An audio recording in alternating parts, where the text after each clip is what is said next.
সে যাই হোক, তুমি আজ থেকে আর সিগারেট খাবে না। কেন? কেন আবার? সিগারেট খেলে তোমার ওই সুন্দর ঠোঁটগুলো কালো হয়ে যাবে, তখন কিন্তু আমি তোমাকে কিস করতে দেব না। What the hell are you nonsense? কি মনে করিস তুই নিজেকে, মিস ওয়ার্ল্ড নাকি অন্য কিছু? কেন আমার কিছু পড়ে আছিস? আমি কোনোদিন বলেছি তোকে ভালোবাসি? জোর করে আদায় করতে চাস ভালোবাসা? প্রয়োজন হলে তাই করব। আমার ভালোবাসা আমি জোর করেই আদায় করব, বুঝলে? আরো ভালোবাসি তো তো আর কি, আমাকেও ভালোবাসবে। আমাকে তোর কি মনে হয় আমি পাগল? এইটা কখনো বলেছি আমি? তাহলে কানের কাছে সব সময় ঘ্যানর ঘ্যানর করিস কেন? কানে কম শোনো? ডাক্তারের কাছে যাচ্ছ না কেন এখনো? মানে? মানে আর কি, আমি তোমাকে ভালোবাসার কথা বলি আর তুমি বলছো আমি ঘ্যানর ঘ্যানর করছি। কানে সমস্যা আছে বলেই তো আমার ভালো কথাটা শুনতে পাও না তুমি, উল্টাপাল্টা কথা শোনো। ঠাটিয়ে চড় দেবো একটা। দাও, না করলো কে? আরো জানো? খবরদার, আমার নাম আরিয়ান, আরিয়ান চৌধুরী। কতদিন বলেছি এসব উল্টোপাল্টা নামে আমাকে ডাকবি না। আমি ওই 3 হাত লম্বা নামে ডাকতে পারবো না, ভালোবেসে ছোট আরোই ডাকবো। কালি থেকেও তুই কি দিয়ে তৈরি রে? তোমার পাঁজরের হাড় দিয়ে। খবরদার, আজে বাজে কথা বলবি না বলে দিলাম। আমি কি কখনো তোকে বলেছি আমি তোকে ভালোবাসি? তাহলে আমাকে এত জ্বালাতন করিস কেন? আমার জন্ম হয়েছে তোমাকে চালানোর জন্য, আর তোমার জন্ম হয়েছে আমার জ্বালাতন সহ্য করার জন্য। আর শোনো, দেখ, তুই আমার কাজিনের মতন থাকবি, বেশি বাড়াবাড়ি করার চেষ্টা করবি না। আমি তোর সিনিয়র, কথাটা মনে রাখবি। সিনিয়র বলেই তো ভালোবাসি, জুনিয়র হলে তো স্নেহ করতাম। কথাটা বলেই হাসিতে মেতে উঠল দিশা। আরিয়ান রাগে ক্ষোভে আর কিছু না বলে সে ক্যাম্পাস থেকে ত্যাগ করলো। দিশা হেসেই যাচ্ছে। আরিয়ান আর দিশা চাচাতো ভাই বোন, দুজনের বাবাই শহরের নামকরা বিজনেসম্যান। আলাদা অ্যাপার্টমেন্টে থাকলেও একই ভার্সিটিতে পড়ে ওরা দুজন। যদিও আরিয়ান দিশার থেকে বয়সে আর ক্লাসের দিক থেকেও বড়, দিশা আরিয়ানকে অনেকদিন ধরেই ভালোবাসে। বেশ চঞ্চল স্বভাবের বলেই মনের কথাটা নির্দ্বিধায় বলতে পারে দিশা। কিন্তু আরিয়ানের কাছে যেন দিশা চোখের বালি, ওর কাছ থেকে পালাতে পারলেই বাঁচে। বিকেলে বাসায় এসে চেঁচামেচি শুরু করে দেয় আরিয়ান। বাবা, বাবা।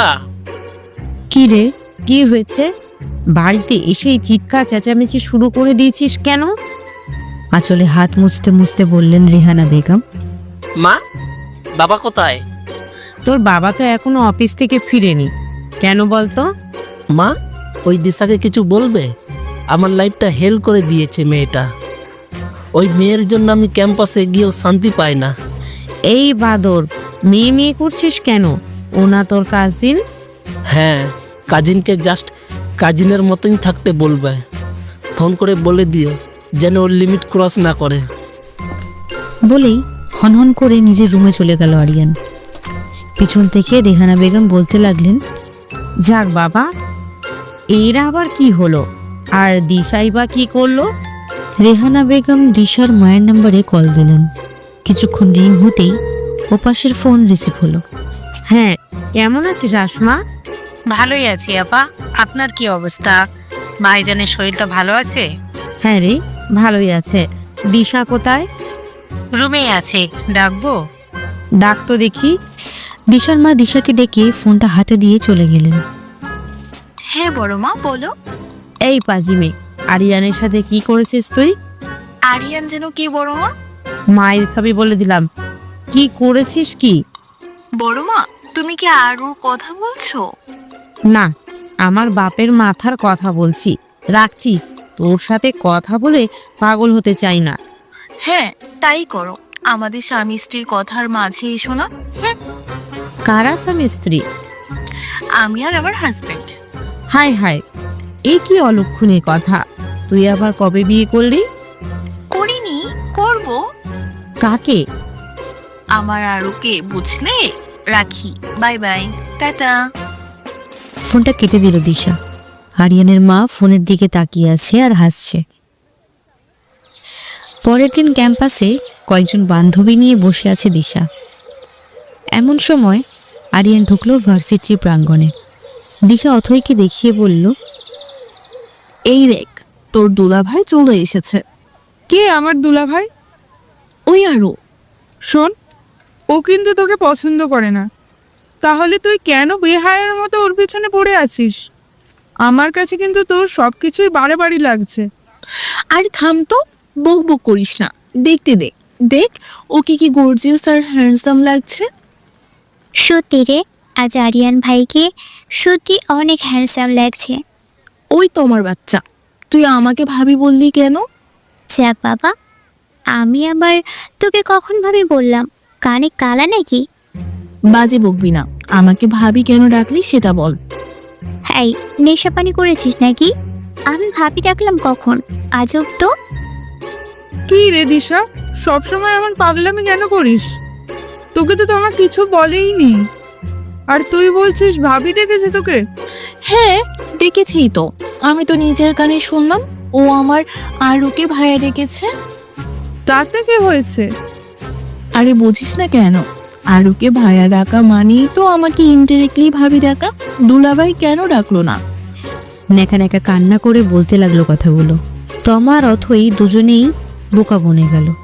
ওরা ভাবতে পারছে না দিশা এই রকম আজগুবি কথা পায় কোথা থেকে। আরিয়ান বন্ধুদের সাথে ভার্সিটির বড় বটগাছটার নিচে বসে আড্ডা দিচ্ছিল। তখনই দিশা দৌড়ে সেখানে চলে আসলো। আরো আরো, জানো ওই কুটনি তোমা আজ আমাকে ভাবি ডেকেছে। কেন?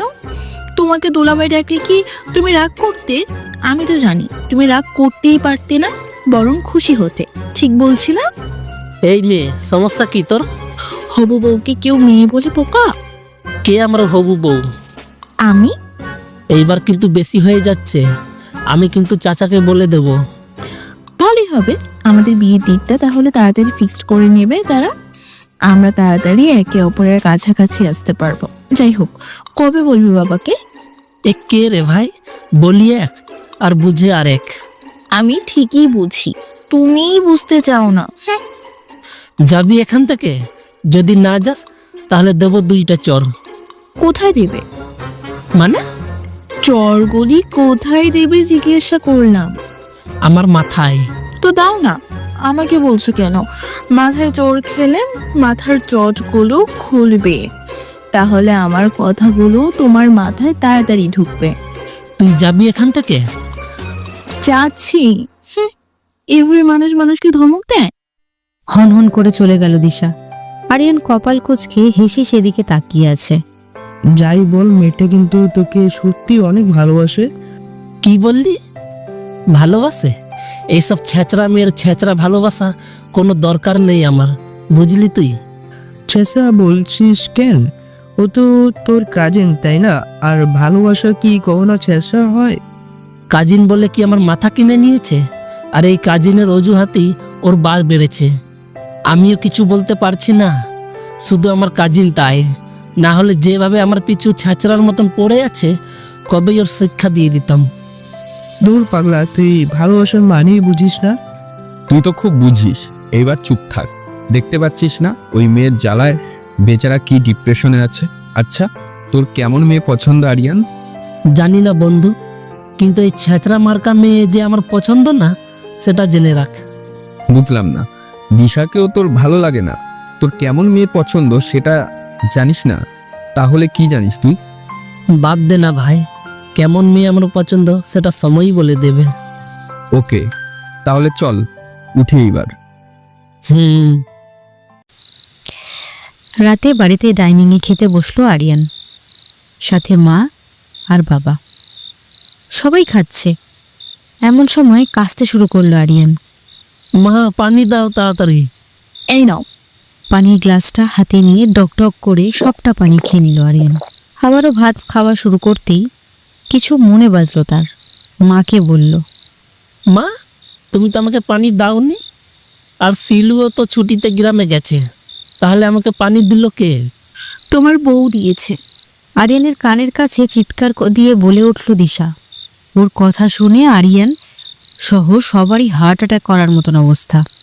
সবারই সামনে, ইনফ্যাক্ট বাবার সামনে কি করে এত কথা বলতে পারেও? মা, এই মেয়ে এই বাড়িতে কি করছে? কোন মেয়ে? দিশা।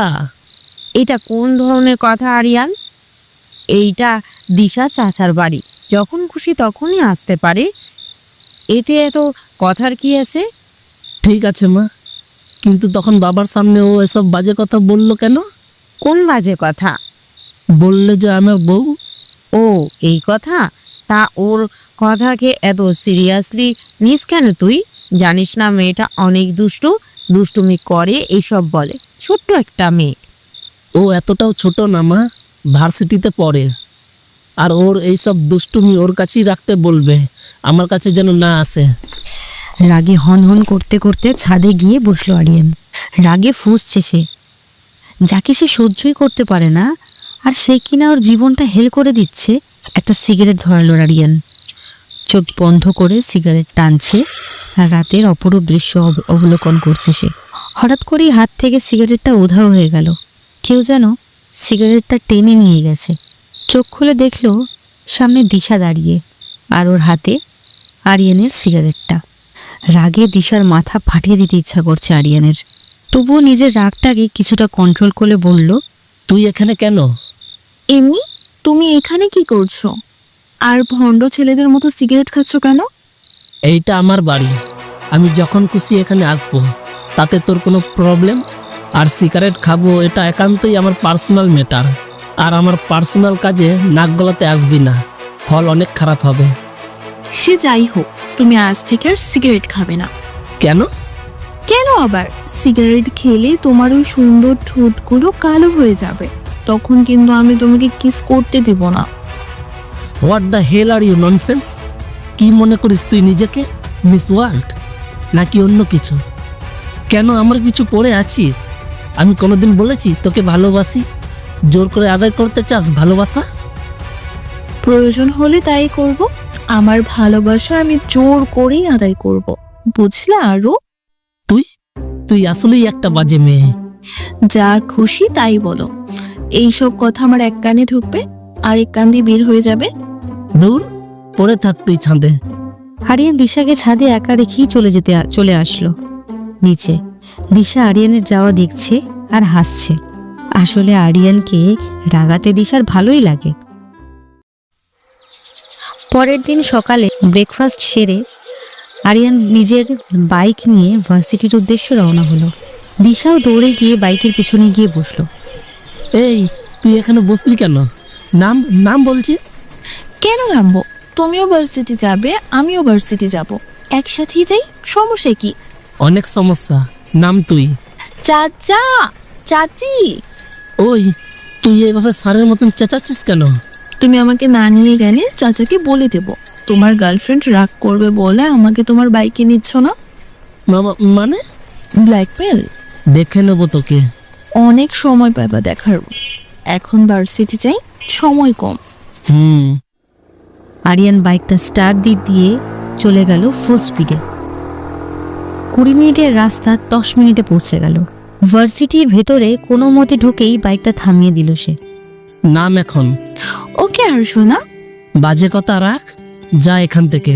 যাচ্ছি, কিন্তু আমি চলে যাওয়ার পর যেন কোনো মেয়ের সাথে তোমাকে না দেখি, খাড় মোটকে দেবো একদম।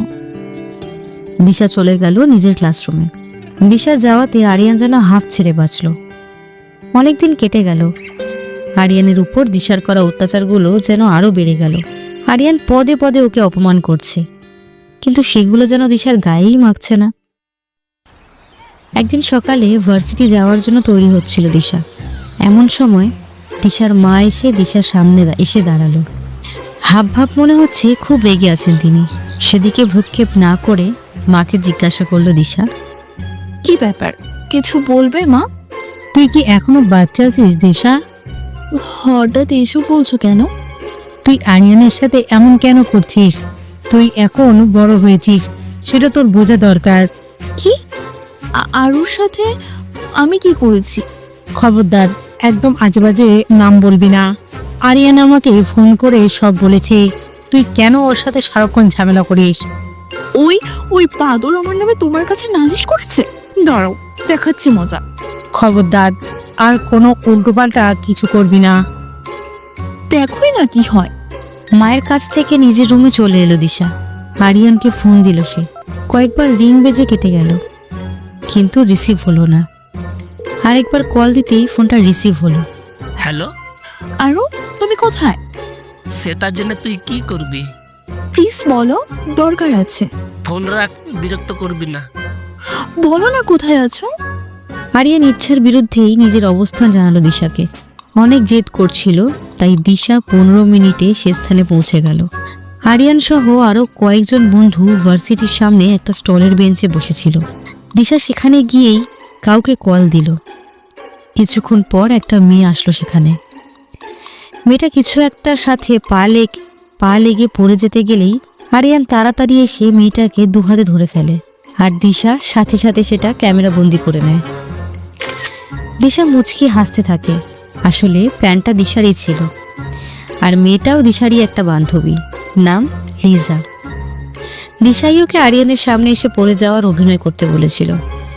দিশা একটা শয়তানি হাসি দিয়ে সেখান থেকে কেটে পড়ল কেউ দেখার আগেই।